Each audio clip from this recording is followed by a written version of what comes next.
Welcome back everyone. Welcome to civil services study. Practice set number 633 है UP PCS के लिए। और practice करेंगे इसमें हम मॉडर्न हिस्ट्री के प्रश्नों पर। ठीक है, इंपॉर्टेंट है सारे के सारे प्रश्न। तो चलिए स्टार्ट करते हैं। एक लाइक कर सकते हो आप, टेस्ट पसंद आता है तो। चलिए तो क्वेश्चन नंबर 1 पर आ जाइए। निम्नलिखित में से किस वर्ग को सबसे पहले पश्चिमी सभ्यता ने प्रभावित किया, बताइए। कुलीन वर्ग को, धनवान व्यापारियों को, शिक्षित मुसलमानों को, या शिक्षित हिंदू मध्यम वर्ग को। पश्चिमी सभ्यता ने किसको प्रभावित किया था सबसे पहले? शिक्षित हिंदू मध्यम वर्ग को। तो देखिए, शिक्षित हिंदू मध्यम वर्ग को सबसे पहले पश्चिमी सभ्यता ने प्रभावित किया। शिक्षित हिंदू वर्ग तर्कवाद, विज्ञानवाद और मानवतावाद से प्रभावित हुआ। ठीक है, और भारतीय समाज एवं धर्म सुधारकों ने इस नवज्ञान से प्रभावित होकर भीतर से हिंदू धर्म और समाज को सुधारने का प्रयत्न किया और अंधविश्वासों, मूर्ति पूजा, तीर्थ यात्रा आदि को तर्क के तराजू में तौलकर धार्मिक और सामाजिक सुधार किए। क्वेश्चन नंबर 2 पर आ जाइए। राजा राम मोहन राय द्वारा स्थापित पहली संस्था कौन सी थी, बताइए। ब्रह्म समाज, या ब्रह्म सभा, या आत्मीय सभा, या तत्वबोधनी सभा। देखिए, इसके तो देवेंद्र नाथ टैगोर थे। ठीक है, राजा राम मोहन राय द्वारा स्थापित पहली संस्था थी आत्मीय सभा। ठीक है, तो देखिए, हिंदू धर्म के एकेश्वरवादी मत का प्रचार करने के लिए 1815 में राजा राममोहन राय ने अपने युवा समर्थकों के सहयोग से आत्मीय सभा की स्थापना की थी और राजा राममोहन राय द्वारा स्थापित ये प्रथम संस्था थी। क्वेश्चन नंबर 3 पर आ जाइए। स्वामी विवेकानंद ने शिकागो में आयोजित पार्लियामेंट ऑफ वर्ल्ड रिलीजन्स में कब भाग लिया था, बताइए। तब जब गांधी जी गए थे दक्षिण अफ्रीका, वही सन है, यानी 1893 में। तो 1893 में विवेकानंद ने शिकागो में जो है वर्ल्ड पार्लियामेंट्री ऑफ रिलीजन में अपना सुप्रसिद्ध भाषण दिया था और इस भाषण से उन्होंने पश्चिमी संसार के सामने पहली बार भारतीय संस्कृति की महत्ता को प्रभावकारी ढंग से प्रस्तुत किया था। कब? 1893 में, याद रखना, शिकागो याद रखना। क्वेश्चन नंबर 4 पर अजय, निम्नलिखित में से किस प्रख्यात समाज सुधारक ने ज्ञान योग, कर्म योग और राजयोग नामक पुस्तकें लिखी हैं? यह प्रश्न यूपी पीसीएस में पहले पूछा जा चुका है और इसका उत्तर रामकृष्ण परमहंस नहीं है, राजा राममोहन राय भी नहीं है, महादेव गोविंद रानड़े भी नहीं है, स्वामी विवेकानंद। तो स्वामी विवेकानंद ने ज्ञान योग, कर्म योग, राजयोग नामक पुस्तकें लिखी। इन्होंने 1897 में रामकृष्ण मिशन की स्थापना की थी। ये कुछ चीज़ें एग्जैक्ट सन के साथ याद रखिएगा। 1897 रामकृष्ण मिशन। क्वेश्चन नंबर 5 पर आ जाइए। ईश्वर के बारे में सोचने के लिए वक्त नहीं है मेरे पास। ठीक है, क्योंकि अभी तक जो है इस धरती पर बहुत काम किया जाना है। किसका कथन है ये? यह कथन किसका है? ईश्वर चंद्र विद्यासागर का। ठीक है, ऑप्शन नंबर डी। तो देखिए, ईश्वर है या नहीं, यह पूछे जाने पर स्वामी ईश्वर चंद्र विद्यासागर का जवाब रहता था, क्या रहता था, क्या बोलते थे वो? ईश्वर के बारे में सोचने के लिए मेरे पास वक्त नहीं है, क्योंकि अभी इस धरती पर बहुत ही काम किया जाना है। ठीक है, क्वेश्चन नंबर 6 पर आ जाइए। वह प्रथा जिसके तहत किसान स्वयं भूमि का मालिक होता था और सरकार को भू राजस्व के भुगतान के लिए जिम्मेदार माना जाता था, कौन सी प्रथा थी वो? किसान स्वयं भूमि का स्वामी है। देखिए, जमींदारी व्यवस्था तो हो नहीं सकती, क्योंकि जमींदारी व्यवस्था में जो है किसान की हैसियत केवल काश्तकार जितनी रह गई थी। भूमि का मालिक तो था नहीं वो, भूमि के मालिक बन गए थे जमींदार। ये रैयतवाड़ी व्यवस्था थी। ये चारों व्यवस्थाएं ऊपर की 3 बड़ी इंपॉर्टेंट है, एग्ज़ाम में प्रश्न बनते हैं, चाहे क्लर्क का हो या सिविल सेवा का। ठीक है, इनके बारे में देख लीजिएगा। तो देखिए, रैयतवाड़ी प्रथा के अंतर्गत किसान जो है स्वयं भूमि का मालिक होता था और सरकार को भू राजस्व के भुगतान के लिए जिम्मेदार माना जाता था। सरकार कौन सी? अंग्रेजी सरकार। क्वेश्चन नंबर 7 पर आ जाइए। असम में सबसे पहले चाय कंपनी की स्थापना कब हुई थी? कब हुई थी असम में जब सबसे पहले चाय कंपनी की स्थापना? 1839 में, 1839। तो असम में सबसे पहले चाय कंपनी की स्थापना 1839 में हुई। यह कंपनी 5 लाख रुपए की पूंजी के साथ इंग्लैंड में स्थापित की गई थी। ठीक है, और असम के नजीरा में इस कंपनी का मुख्यालय था। क्वेश्चन नंबर 8 पर आ जाइए। महाराष्ट्र में रामोसी कृषक जत्था किसने स्थापित किया था? रामोसी कृषक जत्था किसने स्थापित किया था? राम सिंह कूकाल, अगर गलत मत कर दीजिएगा। भगत जवाहर मल भी नहीं है इसका उत्तर। इसका उत्तर है वसुदेव बलवंत फड़के। तो देखिए, प्रारंभिक भारतीय क्रांतिकारियों में वसुदेव बलवंत फड़के ने मुंबई प्रेसिडेंसी के रामोसी जनजाति के लोगों को संगठित करके उन्हें प्रशिक्षित लड़ाकू बल में परिवर्तित किया और रामोसी कृषक जत्था की स्थापना की थी वसुदेव बलवंत फड़के ने। क्वेश्चन नंबर 9 पर आ जाइए। निम्नलिखित में से कौन सा स्थान गडकरी विद्रोह का केंद्र था? गडकरी विद्रोह का केंद्र था कोल्हापुर। कहाँ पर है वर्तमान में? महाराष्ट्र में।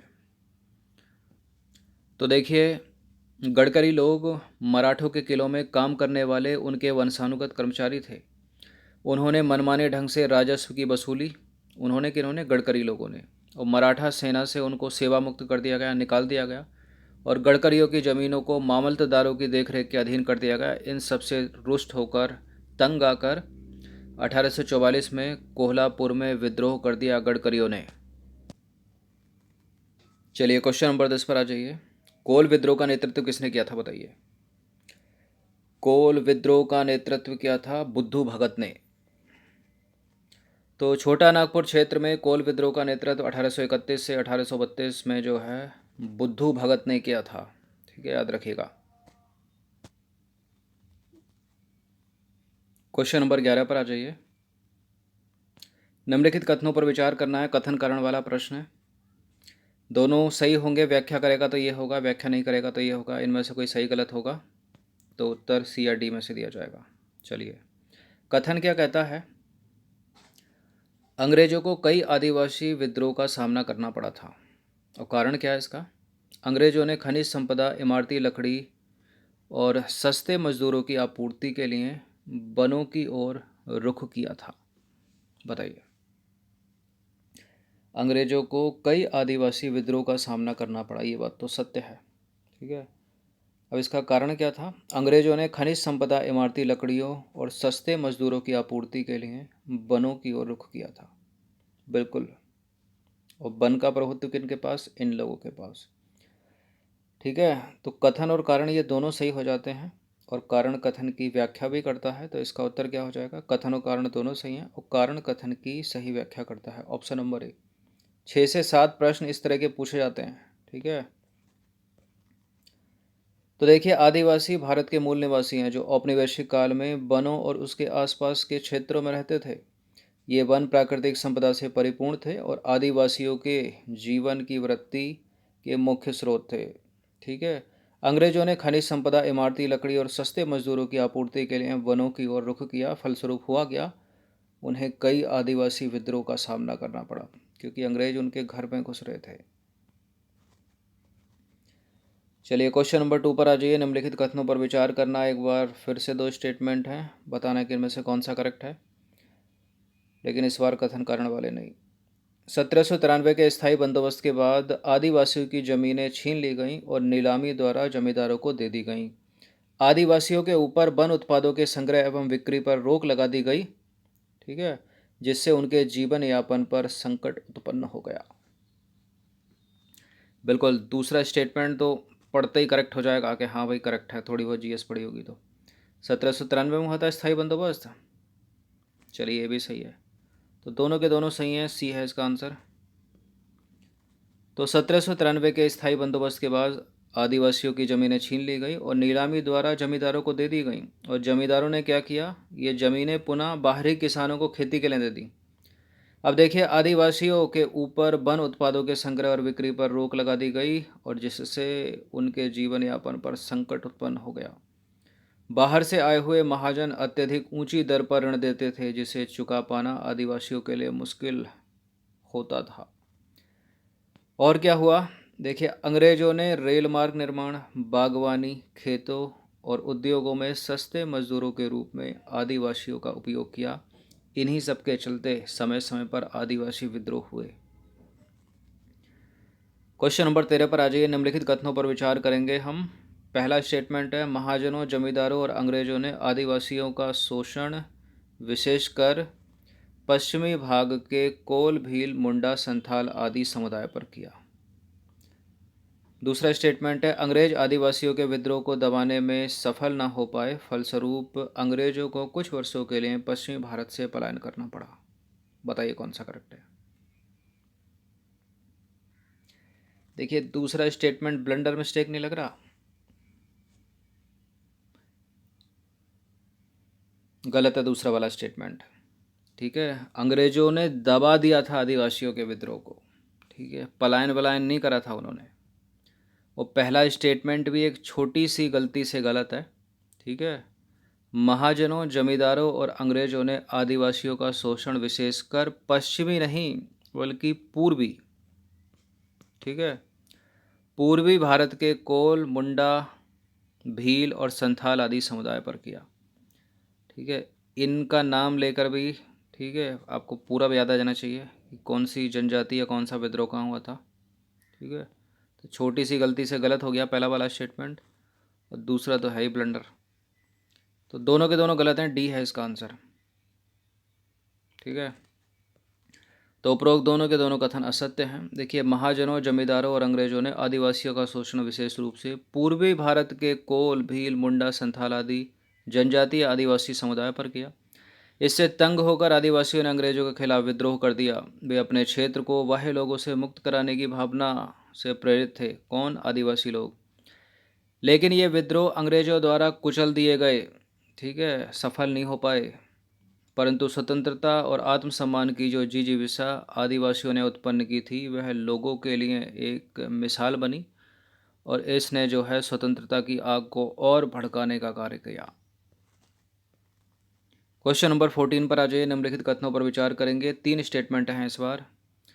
1857 का विद्रोह भारत में ब्रिटिश ईस्ट इंडिया कंपनी के शासन के खिलाफ एक व्यापक सफल विद्रोह था। इस विद्रोह ने जनता की भागीदारी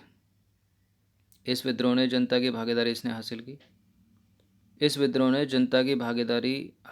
इसने एक्स्ट्रा है। ठीक है, विनायक दामोदर सावरकर ने इस विद्रोह को स्वतंत्रता का पहला युद्ध या विद्रोह की संज्ञा दी है। अब देखिए, पढ़ते मत चले जाइएगा, शब्दों को पकड़िए। पहला शब्द 1857 का विद्रोह, क्या लिखा है? सफल। सफल नहीं था, यह असफल था। इस विद्रोह ने जनता की भागीदारी हासिल कर ली, दूसरा वाला सही है। और विनायक दामोदर सावरकर ने 1857 के विद्रोह को स्वतंत्रता की पहली लड़ाई या विद्रोह या युद्ध कहा है। ठीक है, अलग अलग लोगों के मत हैं 1857 के विद्रोह को लेकर। किसी ने कुछ कहा, किसी ने कुछ कहा। तो यहाँ स्टेटमेंट जो है वो दूसरा वाला सही है, तीसरा वाला सही है, पहला वाला गलत है, क्योंकि असफल विद्रोह था, ये सफल नहीं था। तो इसका आंसर हो जाएगा, एक को हम एलिमिनेट करेंगे, जहाँ जहाँ एक है वो नहीं होगा, केवल 2 और 3। तो देखिए, 1857 के विद्रोह को कई नामों से जाना जाता है, जैसे कि सिपाही विद्रोह और भारतीय विद्रोह, महान विद्रोह, 1857 का विद्रोह, भारतीय विद्रोह और स्वतंत्रता का पहला युद्ध या विद्रोह। किसने कहा था? विनायक दामोदर सावरकर ने। और भारतीय इतिहासकारों ने क्या कहा है इसको? भारतीय विद्रोह या महान विद्रोह।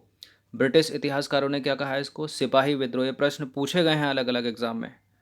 ठीक है, अब देखिए, 1857 का विद्रोह भारत में ब्रिटिश ईस्ट इंडिया कंपनी के शासन के खिलाफ एक व्यापक लेकिन असफल विद्रोह था, जिसने ब्रिटिश राज की ओर से एक संप्रभु शक्ति के रूप में कार्य किया। गलत है पहला स्टेटमेंट। अब देखिए, यह विद्रोह ब्रिटिश ईस्ट इंडिया कंपनी के खिलाफ संगठित प्रतिरोध की पहली अभिव्यक्ति थी और यह ब्रिटिश ईस्ट इंडिया कंपनी की सेना के सिपाहियों के विद्रोह के रूप में शुरू हुआ, लेकिन जनता की भागीदारी भी इसमें शामिल कर ली। ठीक है, इसने शामिल कर ली, यानी दूसरा वाला स्टेटमेंट करेक्ट है। तो दूसरा तीसरा करेक्ट, पहला है इनकरेक्ट। क्वेश्चन नंबर 15 पर आ जाइए। 15वां प्रश्न अंतिम प्रश्न है। व्यपगत के सिद्धांत के संदर्भ में निम्नलिखित कथनों पर विचार करेंगे। डॉक्ट्रिन ऑफ लैप्स बोलते हैं इसको। डलहौजी ने अपने व्यपगत का सिद्धांत पालन करते हुए सतारा, नागपुर और झांसी जैसी कई रियासतों को अपने अधिकार में ले लिया, किंतु जैतपुर, संबलपुर और उदयपुर को नहीं ले पाया। गलत है पहला वाला स्टेटमेंट।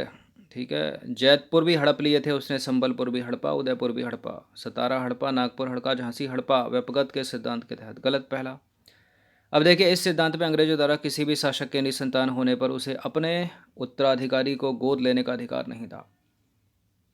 ठीक है, अगर कोई शासक जो है निसंतान रहता था, उसकी कोई संतान नहीं होती थी, तो गोद नहीं लेता था वो, और उसका जो साम्राज्य है वो डलहौजी छीन लेता था।